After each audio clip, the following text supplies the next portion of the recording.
दोस्तों 28 जून 2025 को रशिया में हो रहे मास एक्सपल्सन के ऊपर मैंने अपना होपकास्ट रिलीज किया। और उस होपकास्ट रिलीज के बाद तमाम बच्चों ने मुझे संपर्क करना शुरू कर दिया। बहुत सारे बच्चों ने मुझे कॉल किया, बहुत सारे बच्चों ने मुझे व्हाट्सएप मैसेज किया और बहुत सारे पेरेंट्स या स्टूडेंट उस होपकास्ट के कमेंट बॉक्स में अपनी अपनी समस्याओं को लिखा।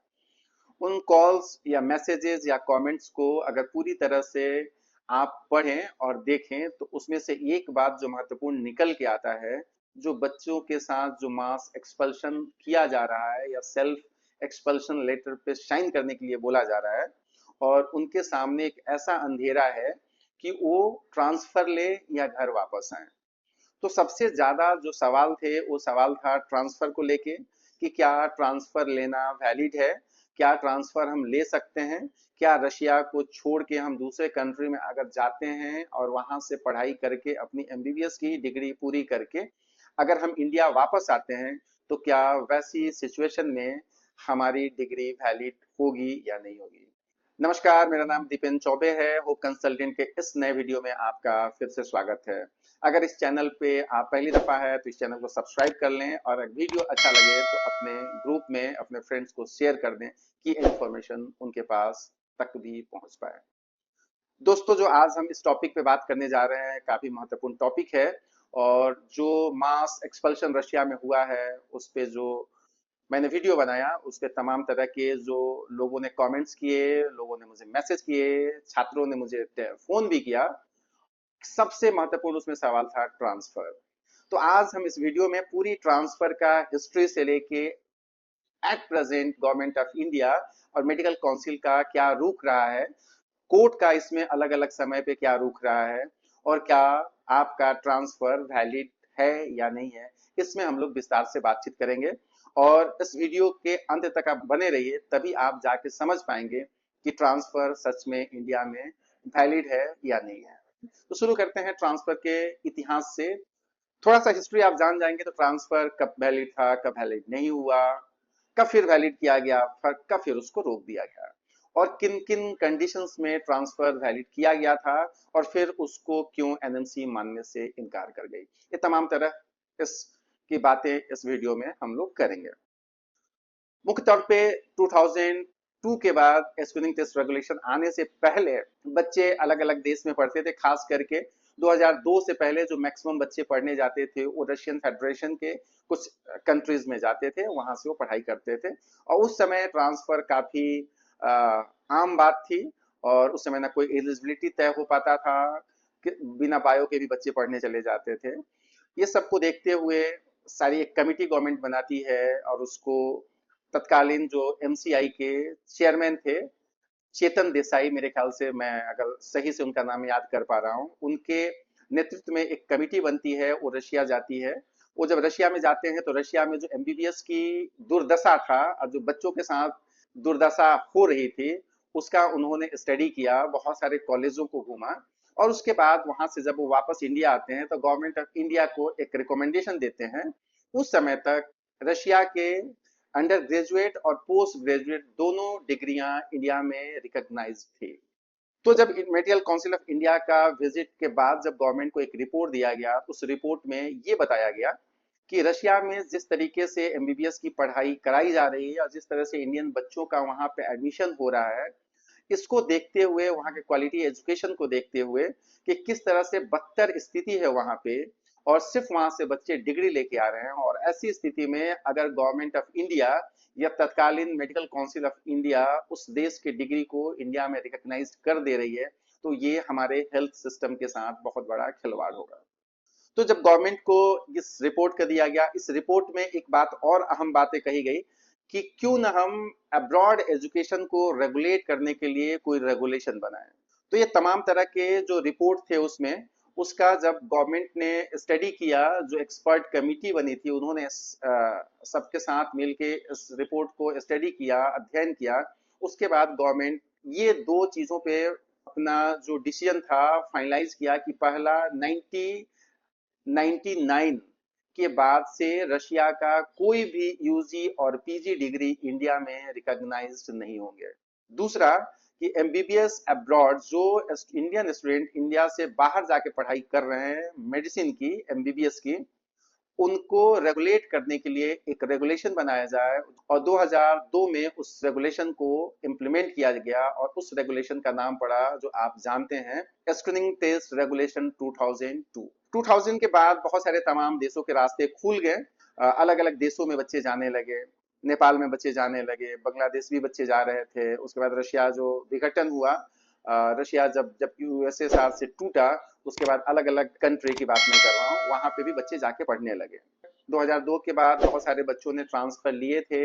ये ट्रांसफर के केसेस बहुत आ रहे थे। लास्ट में 2009 के आसपास आते आते मेडिकल काउंसिल ऑफ इंडिया ने ट्रांसफर को इनवैलिड कर दिया। 15 जनवरी 2016 को गवर्नमेंट इंडिया ने गजट पब्लिश करता है। उस गजट में स्क्रीनिंग टेस्ट रेगुलेशन में अमेंडमेंट होता है और सेक्शन 4 में सबसेक्शन जोड़ा जाता है, सबसेक्शन 3, और उसमें कुछ कंडीशन लेट डाउन किया जाता है, मेंशन किया जाता है कि इन कंडीशंस में अगर आप ट्रांसफर लेते हैं तो वो ट्रांसफर आपका वैलिड होगा। और एमसीआई का जो रूल था कि आप जिस भी इंस्टीट्यूशन में पढ़ने गए हैं उसी इंस्टीट्यूशन से आप डिग्री लेके आएंगे, उस केस में आपको रिलैक्सेशन दे दिया जाएगा और आप ट्रांसफर ले सकते हैं। तो वो जो 4-5 कंडीशंस थे, जो वार के कंडीशंस थे, सिविल अनरेस्ट का कंडीशन में, रिवेलियन के कंडीशन में, इंटरनल वार के कंडीशन में, और इस तरह के कोई भी ऐसी घटना जो उस जहां पे इंडियन स्टूडेंट पढ़ाई कर रहे हैं और उनके लाइफ के साथ थ्रेट अगर वहां पे दिखाई दे रहा है, इस तरह के जो कोई भी तमाम ऐसी घटनाएं अगर आपके आसपास घट रही है, ऐसी कंडीशन में एमसीआई का जो एग्जिस्टिंग रूल था उसको रिलैक्स कर दिया गया। अब ये आप कैसे इसको प्रूव करेंगे, कहाँ पे इंटरनल वार चल रहा है, कहाँ पे वार चल रहा है, कहाँ पे अनरेस्ट है?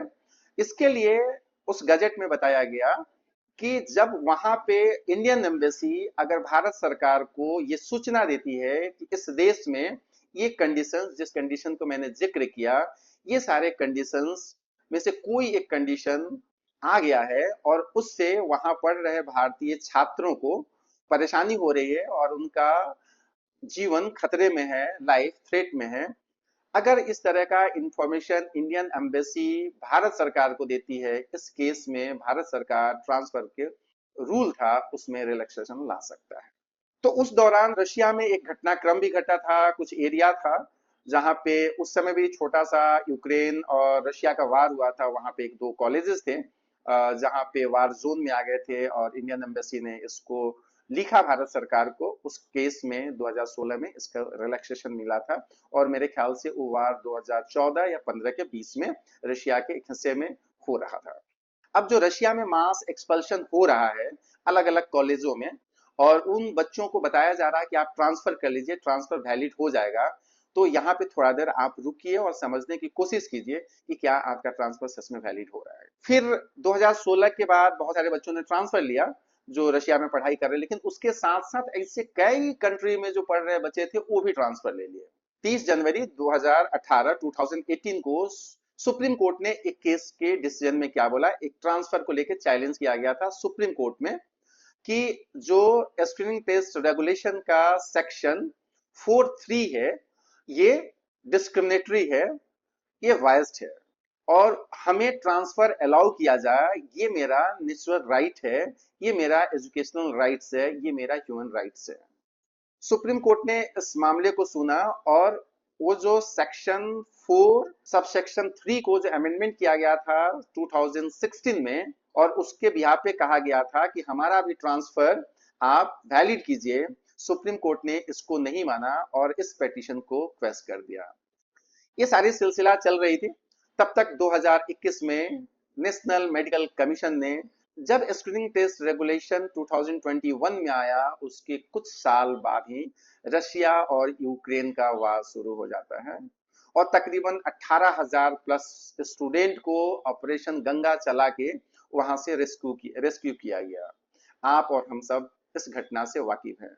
18,000 बच्चों ने ये डिमांड किया कि मुझे इंडिया में ही कहीं पे ट्रांसफर कर दिया जाए, किसी मेडिकल कॉलेज में मुझे वहां पे दाखिला मिल जाए, लेकिन भारत सरकार इसको नहीं मानी।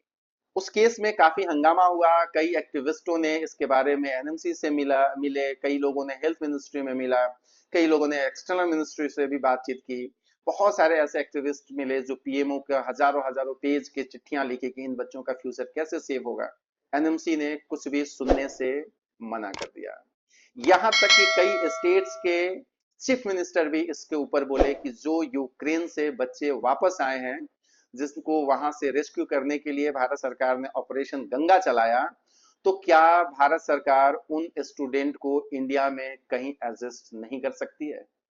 लेकिन इसकी संभावनाएं जीरो हो गई, ये पॉसिबल नहीं था।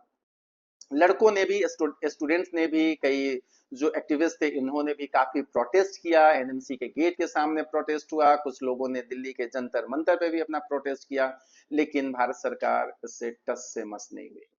बहुत बात आगे बढ़ी तो 2023 में नेशनल मेडिकल कमीशन ने एक शॉर्ट ड्यूरेशन के लिए एक नोटिफिकेशन किया, और वो ड्यूरेशन अप्रोक्सीमेटली 1.5 मंथ से 2 मंथ्स के अंदर था कि इस पीरियड में अगर आप अपना ट्रांसफर ले लेते हैं, और वो कौन स्टूडेंट जो यूक्रेन और रशिया वार में फंसे हुए थे, तो आपको वन टाइम एग्जम्पशन इस शॉर्ट ड्यूरेशन के लिए आपको दिया जाता है।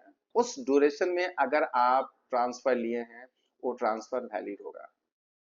अब बात आती है कि ट्रांसफर अगर आप ले रहे हो, तो as per the Supreme Court decision, FMGL regulation और नेशनल मेडिकल कमीशन का जो रुख है, इसको देखते हुए आपका ट्रांसफर इंडिया में जब आप डिग्री लेके आएंगे तो ये डिग्री वैलिड नहीं होगी।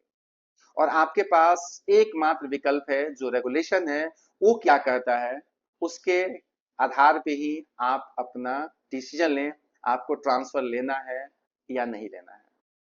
तो ट्रांसफर के ये रूल्स और ये हिस्ट्री है, और जो भी बच्चे ट्रांसफर ले रहे हैं, मुझे पता है मैं आपको डरा नहीं रहा हूं, मेरा काम आप तक क्या सूचना है, क्या सच्चाई है, ट्रांसफर को लेके क्या क्या रूल्स बने, कब कब चेंजेस हुए, गवर्नमेंट ऑफ इंडिया ने कब गजट निकाला, सुप्रीम कोर्ट ने कब उस डिसीजन को, उस पिटीशन को क्वेश्चन किया, जहां पे ट्रांसफर को वैलिडेट करने के लिए डिमांड किया गया था सुप्रीम कोर्ट से।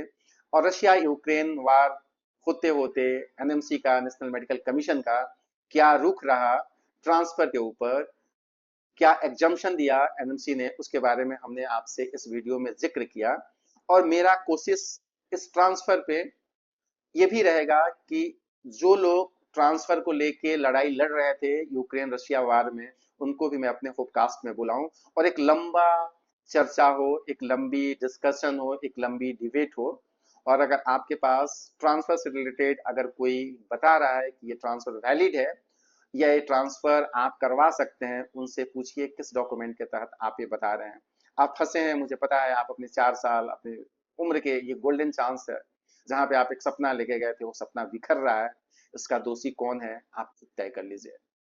दूसरी, ये ऑप्शन कितना कारगर हो सकता है, नहीं हो सकता है, अगर मास लेवल पे अगर आप 50-100 स्टूडेंट्स अगर मिल के अगर दिल्ली हाई कोर्ट या सुप्रीम कोर्ट में एक पिटीशन डालिए, जो रशिया में जो मास एक्सपल्शन हो रहा है उसके ऊपर पार्टी आप रशियन एम्बेसी न्यू दिल्ली को बना सकते हैं, एक्सटर्नल अफेयर्स मिनिस्ट्री को बना सकते हैं, इंडियन एम्बेसी मास्को को भी बना सकते हैं, और जिस कॉलेज से मास एक्सपल्शन हो रहा है उसको भी रशियन एम्बेसी न्यू दिल्ली के बिहाफ पे पार्टी बना सकते हैं। हो सके कोर्ट कहीं आपके फेवर में कुछ सुन ले और कुछ डिसीजन दे दे। Officially as per the legally आपका ट्रांसफर वैलिड नहीं है। तो कोई भी कदम आप अगर उठा रहे हैं तो सोच समझ के उठाइए। अभी भी आपके पास कुछ समय बचा है, कुछ पेरेंट्स के पैसे बचे हैं, उस पैसे से और उस समय में आप कुछ और कर लें जिसमें आप बेहतर जिंदगी जी सके और बेहतर करियर ऑप्शन तलाश सकें। बहुत बहुत शुक्रिया। अगर ये वीडियो आपको अच्छा लगा हो और आपके काम का लग रहा हो तो इसको शेयर करें, लाइक करें, और पहली दफा इस चैनल पे हैं, चैनल को सब्सक्राइब करें। नमस्कार।